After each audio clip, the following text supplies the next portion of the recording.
Hello दोस्तों, मैं आपके साथ में आज अपना एक ये ब्लॉग साझा कर रहा हूँ और हम आए हैं भाटी गांव। ये करीबन पालघर से बहुत दूर है, जंगल के रास्ते से आना पड़ता है। यहाँ के जो लोकल लोग हैं वो कैसे अपने जीवन को जीते हैं, उनके जीवन में क्या क्या समस्याएं हैं, वो मैं आपको बताऊंगा और आपके साथ में साझा करूंगा और आपको दिखाऊंगा।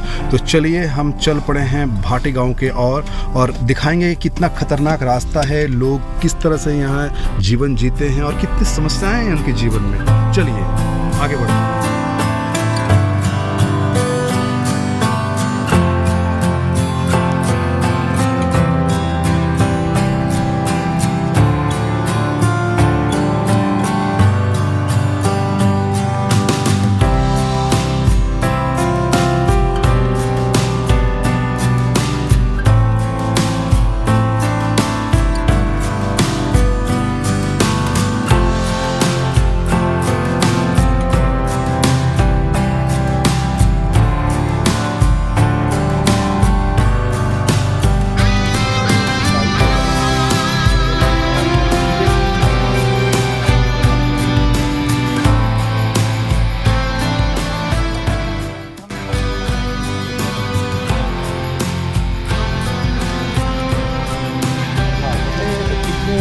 टाइप है, मतलब जैसे दो मैंने आपके लिए पत्थर लाया।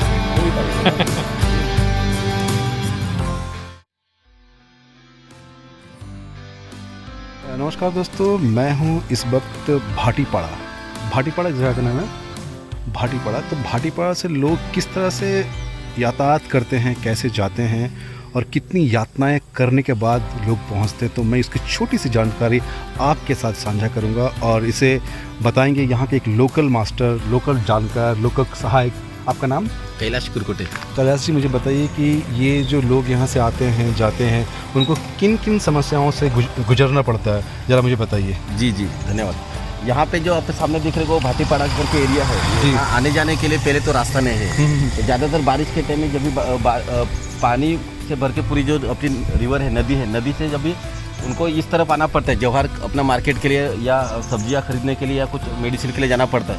तो लोग पहले तो घर से निकलते हैं, पहले जो अपना कपड़े पहनते हैं वो नदी से इस पार तैरते आते हैं। तैरने के बाद में जो गीले कपड़े थे वो अपनी थैली में डाल के वापस नया कपड़े पहनते हैं और उससे सीधा यहाँ से पैदल झाप में जाते हैं, झाप से बस या जीप में बैठ के जवाहर जाते हैं। जवाहर से वही कपड़े पे मतलब खरीदी करके वापस यहाँ आते हैं। यहाँ आने के बाद में जो पहला जो अपने थैली में गीला हुआ कपड़ा वो पहन के वापस उस पार जाते हैं और वही कपड़े से लेके घर जाते हैं। तो बहुत सी यातनाएं होती हैं क्योंकि यहाँ जाने के लिए पहले तो रास्ता नहीं है और पूरा पहाड़ी के बीच में जो अपना ये भाटीपाड़ा करके गांव है, तो बहुत सी समस्याओं को झेलना पड़ता है ये आदिवासी लोगों को। और ये जवाहर के लगभग एक 35 किलोमीटर अंदर ये पूरा अपना भाटीपाड़ा करके गाँव है।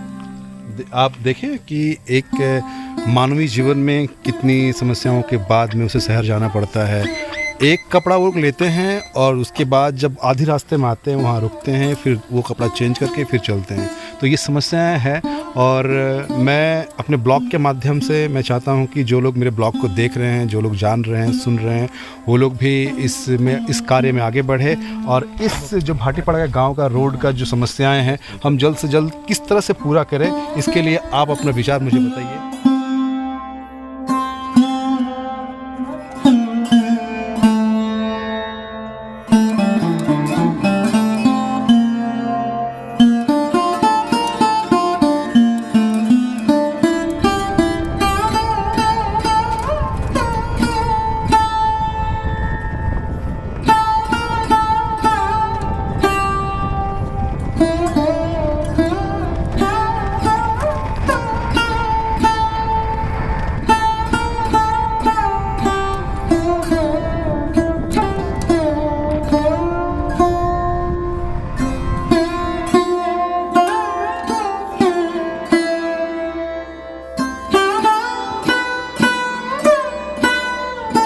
कुठे राहता तुम्ही?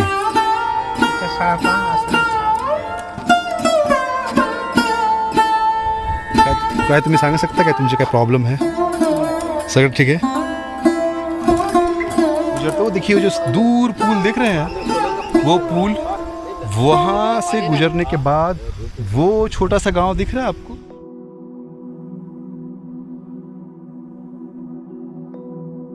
गांव में जाते हैं, ये पहाड़ और ये रास्ता होने के बाद में।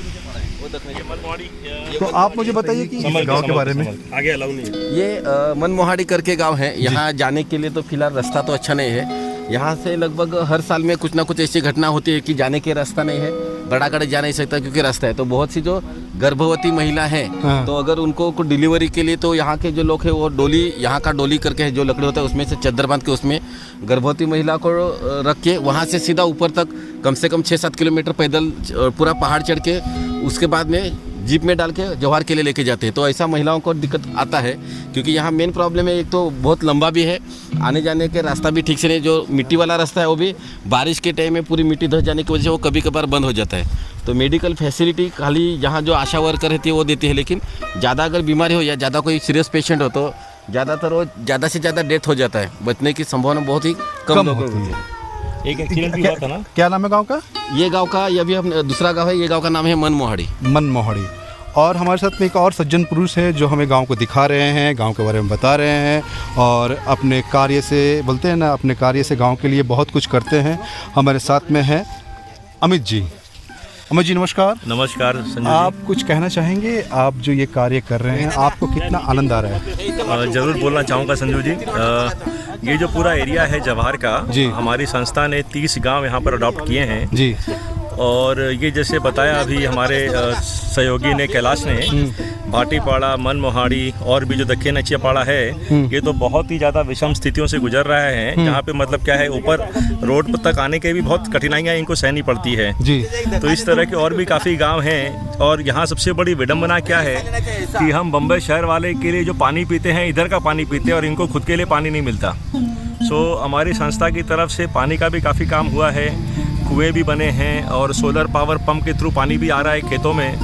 काम इनकी शिक्षा है, इनके स्वास्थ्य है, इनके रोजगार के लिए भी काम हो रहा है और बहुत कुछ करने की आवश्यकता है।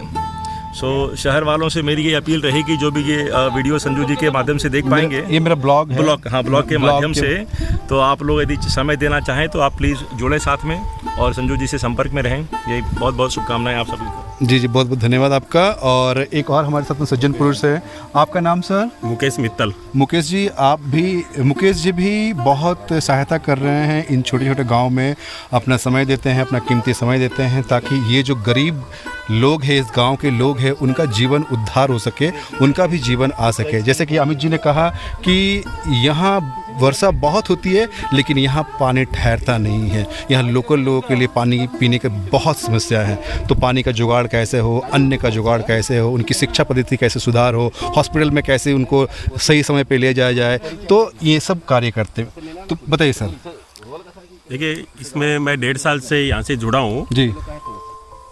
यहाँ पे ये चीज़ सही है कि निचले इलाकों में तो बारिश तो बहुत होती है, तो पानी निचले इलाकों में पर्याप्त है जी। पर ऊपरी एरिया जो रहते हैं, पहाड़ी के एरिए, क्योंकि वहाँ पे जमीन तो पी नहीं सकती पानी, ऊपर कुछ भी गिरेगा वो सारा पानी नीचे आ जाता है, मिट्टी है नहीं, सब पठारी एरिया है, तो पानी ऊपर रुकने का कोई साधन नहीं है।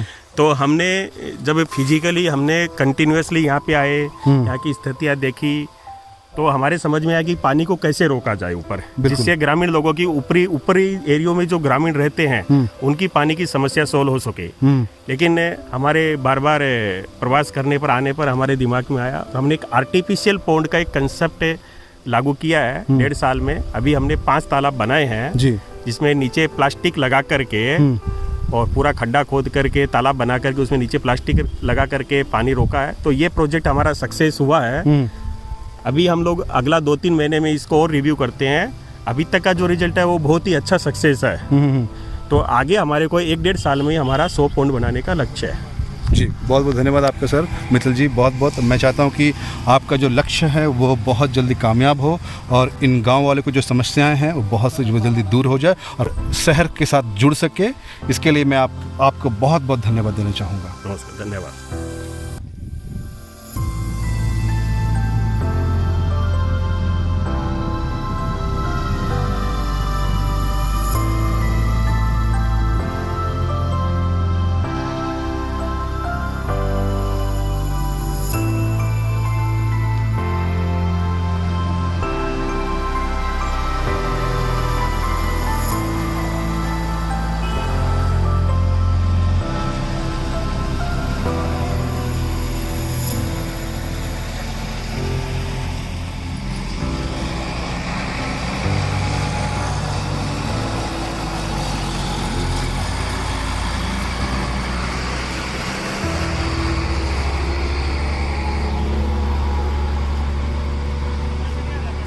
दोस्तों, यहाँ मैं विलेज में अंदर आते आते बहुत अंदर आ चुका हूँ और अभी अभी एक बहुत ही सुंदर व्यक्ति से परिचय हुआ जो कि बहुत ही सुंदर कार्य कर रहे हैं इन गरीब लोगों के लिए। किस तरह से उनको सही समय पे खाना पहुँचे, किस तरह से उनको सही समय पे दवाइयाँ पहुँचे, किस तरह से उनको पानी पहुँचे, उनको शिक्षा कैसे दी जाए, ये तमाम तरह के जो बोलते हैं ना उनके जीवन में प्रॉब्लम है, उनका समाधान करने के लिए हमारे साथ मौजूद है और हमें बताएंगे कि वो अपना कार्य किस तरह करते हैं और कैसे करते हुए आनंद लेते हैं। नमस्कार सर। नमस्कार। आपका नाम? मेरा नाम अविनाश।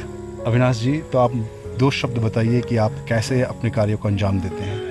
हम कार्य को अंजाम देते हैं इन द सेंस हम केशव सृष्टि के साथ ग्राम विकास योजना के साथ जुड़े हुए हैं, जिसको हम लोग URC प्रोग्राम कहते हैं, अर्बन रूरल कनेक्ट जी। ये जवार, वाड़ा, मुखाड़ा, कासा, ये जो एरिया है जी, यहाँ पे आदिवासी पाड़े बहुत ज़्यादा है। अब जैसे मुंबई में आने वाला सबसे ज़्यादा पानी ये मुंबई यहाँ ये रीजन से ही हमारे पास आता है, लेकिन बारिश के अलावा इनके पास पीने की पानी की समस्या हो जाती है। ये सिर्फ बारिश में खेती कर सकते हैं चावल की, उसके बाद कोई और खेती नहीं कर पाते। उसके बाद यहाँ के पूरे गांव के गांव ये सब मजदूरी के लिए चले जाते हैं। अब अगर दिवाली के बाद अगर इस गांव के आसपास कहीं भी कोई भी पाड़ा, जिसे हम यहाँ पे पाड़े बोलते हैं, हम गांव बोलते हैं, जैसे ये छोटे छोटे पाड़ों में आप आ गए तो यहाँ पे आपको पूरा का पूरा गांव आपको खाली मिलेगा, क्योंकि ये सब मजदूरी के लिए चले जाते हैं कि ज़मीन पे कहा मतलब रोड पे काम करने के लिए या कहीं बिल्डिंग कंस्ट्रक्शन के काम करने के लिए जाते हैं। सिर्फ बारिश के टाइम पे यहाँ पे भात की खेती होती है। इनके पास ज़मीन है लेकिन हर लाइफ इनकी बहुत स्ट्रगल है। अंदर जाने तक के रास्ते नहीं है, हमको जंगल से चल के जाना होता है उनके घर तक पहुँचने के लिए। यही काफ़ी सारी समस्या है यहाँ पे बस। और इसी को हम कैसे सॉल्व कर सकते हैं, उनके बच्चों को कैसे शिक्षा मिल सके। जैसे यहाँ पे जिला परिषद के थ्रू स्कूल्स वगैरह भी हैं, लेकिन जैसे आप सोचिए 9th और 10th स्टैंडर्ड में जो बच्चे लोग हैं उनको शिक्षा मिलने के लिए बहुत तकलीफ हो जाती है। उनके पास लैबोरेटरीज नहीं है, लैब्स नहीं है, तो वो कैसे उसको कर सके, तो उसमें हम उनको कैसे हेल्प दे सके, ये सब चीज़ में हमारा कार्य चलते रहता है। चलिए, बहुत बहुत धन्यवाद आपका सर अविनाश जी, जो आप इन बच्चों के लिए, इन गांव वालों के लिए, इन तमाम लोगों के लिए जो एक अच्छा कार्य कर रहे हैं। ईश्वर आपके जीवन को उत्तम पद पे लेके जाए, यही कामना करते ईश्वर से। और आप जो कार्य कर रहे हैं इसे बहुत उत्तम करें। और चलिए, हम और बोलते हैं हम भी करेंगे, हम भी जुड़ेंगे और मुझसे जो बन पड़ेगा मैं करूँगा। ठीक है सर। चलिए आगे बढ़ते हैं और आपको दिखाते हैं और किन किन गाँव में हम पहुँचते हैं और उनसे कैसे जुड़ते हैं।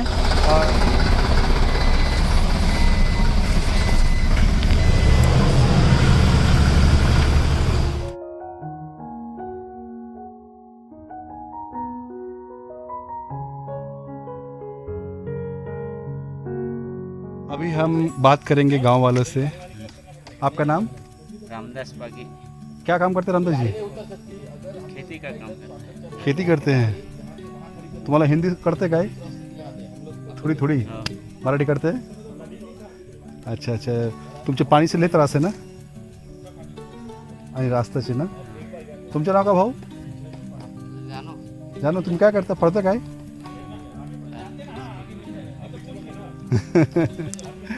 चला आगे बढ़ते हैं और हम कुछ और गांव वालों से बात करते हैं।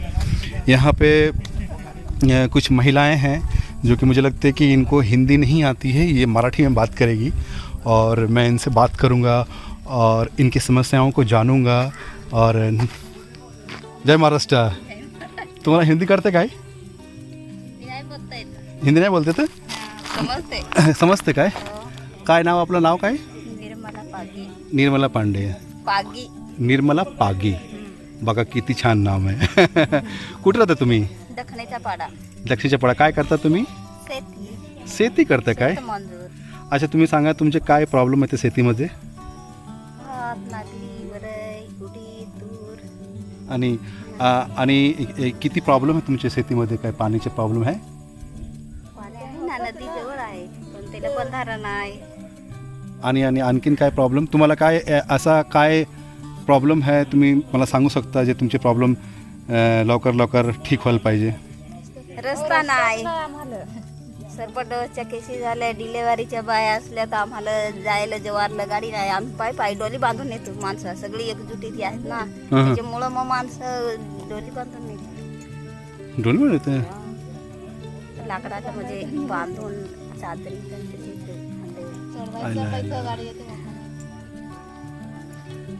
आता सगळं बरा होईल. आज काय चिंता तुम्ही काळजी घेऊ नका, सगळं बरा. तुम्ही हिम्मत ना हारायचे, कळलं तुम्हाला, सगळं बरा होईल.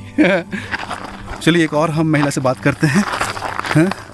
हो ताई, काय नाव तुमचं? तुम्ही काय करता? तुम्ही पण शेती करता काय? हो हो. आणखीन तुमचे लग्न झालं? किती मुलं तुमची? 4 मुलं. तुमच्या नवरा काय करता? तुम्ही शेती करता. तुमचे काय प्रॉब्लेम आहे? तुम्ही एवढं बघा, इधर बघा ना. काय तुम्ही काय सांगू शकता की तुमचे काय म्हणे तुमच्या गावाला काय प्रॉब्लेम आहे? काय गावाला आहे सगळं आहे, पण काय रस्ताच आम्हाला नाही. आम्हाला रोजगार काम नाही. रोजगार काम. टायमावर पुढे कामाला जाता येत नाही.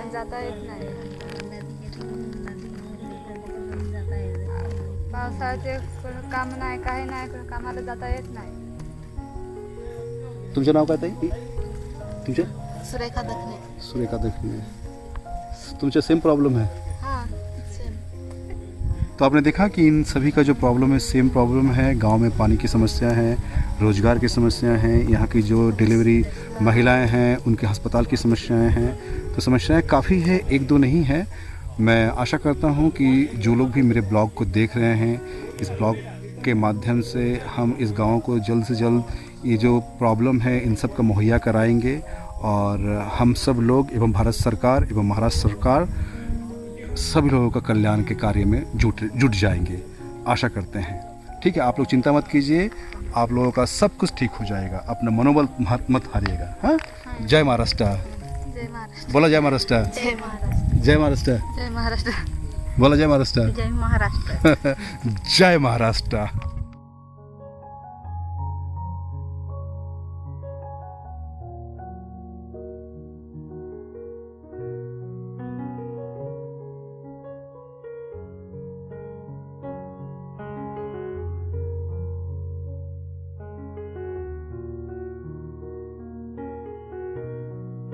गाँव में आगे बढ़ रहा हूँ और लोग मुझे मिलते जा रहे हैं और उन सभी लोगों के जो बोलते हैं ना, उनके जीवन को सुरक्षित मोड़ पे ले जाए, अच्छे मोड़ पे ले जाए, जिनका जीवन बहुत सरल हो, उनके लिए एक और व्यक्ति से मैं मिल रहा हूँ और वो अपना योगदान देंगे अपने लफ्ज़ों के द्वारा, जो वो क्या क्या कर रहे हैं और क्या करने वाले हैं. तो आइए मिलते हैं. नमस्कार, आपका नाम? राजेश डिडवानिया. तो राजेश जी, आप बताइए कि इन गांव वालों से आप कैसे जुड़े और क्या क्या इनका समस्याओं का समाधान कर रहे हैं?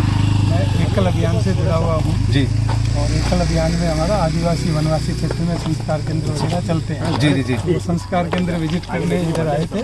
मुकेश जी हमारे सृष्टि ग्राम विकास योजना से जुड़े हुए हैं. जी जी.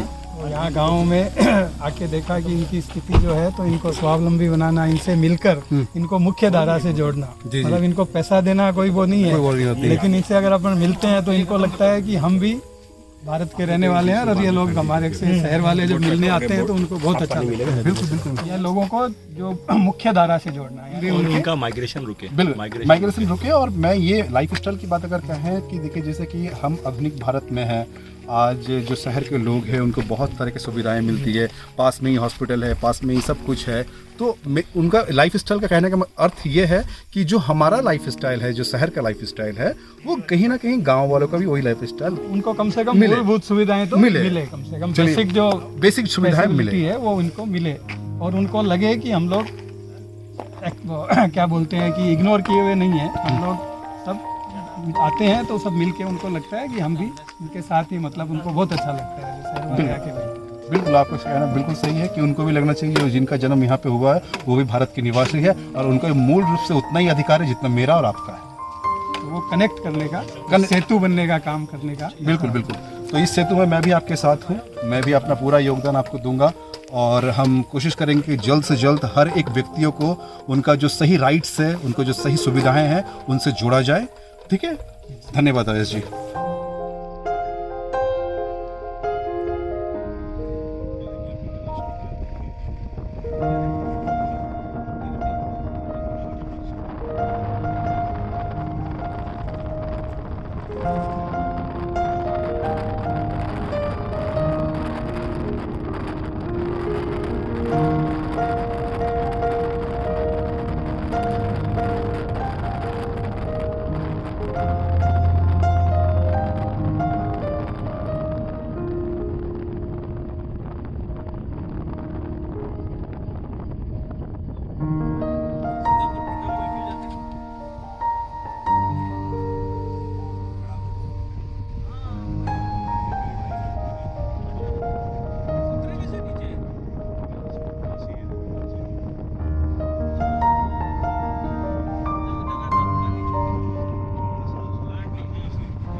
मैं आपको एक और व्यक्ति से मिलाने जा रहा हूँ। इनका भी बहुत ही अच्छा योगदान है जो हम कार्य कर रहे हैं, जो इन गरीब लोग, इन गांव वालों को जो शहर से जोड़ने का कार्य कर रहे हैं, उनका भी योगदान है। तो आइए हम उनसे जानते हैं, उनसे बात करते हैं और उनकी भी राय सुनते हैं।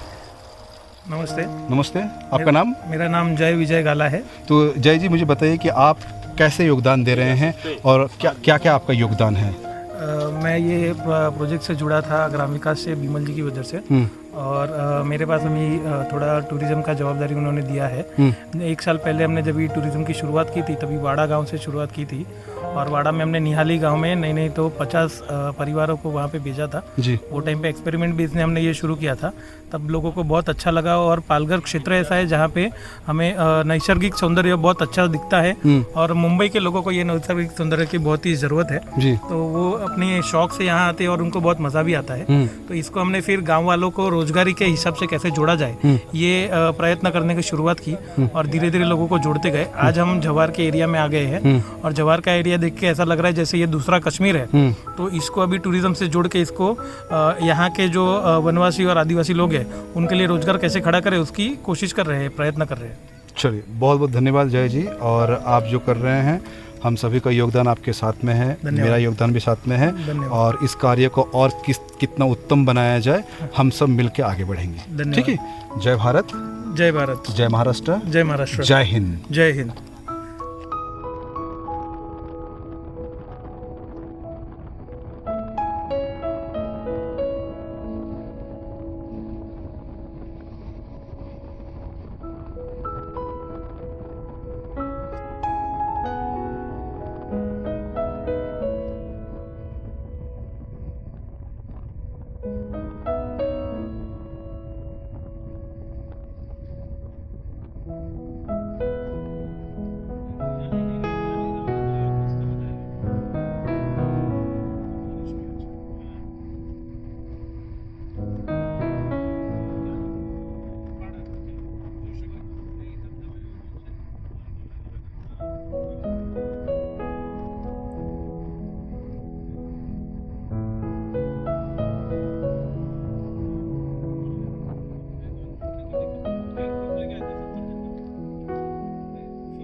तो बस कैलाश जी का यहीं तक सफ़र था, और अब हम निकलेंगे दूसरे रास्ते से।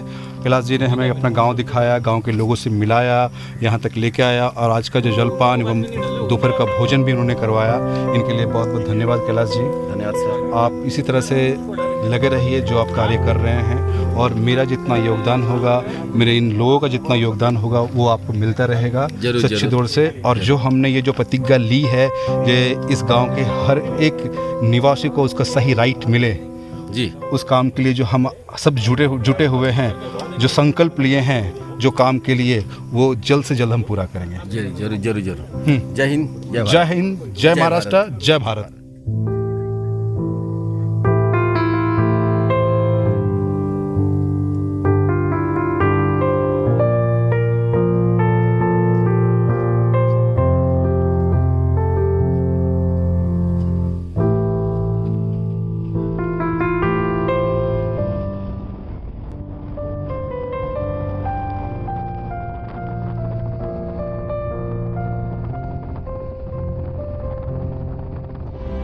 सूरज डूबने वाला है, उसके लिए आज का जो हमारा कार्य अभी यहीं समाप्त होता है, लेकिन ये कार्य रुकेगा नहीं, आगे बढ़ता जाएगा, बढ़ता जाएगा, बढ़ता जाएगा। आप इस बने रहिए मेरे ब्लॉग के साथ में, देखते रहिए, जानते रहिए, हो सके तो इस ब्लॉग को लोगों तक पहुंचाइए, साझा कीजिए। जय हिंद, जय भारत।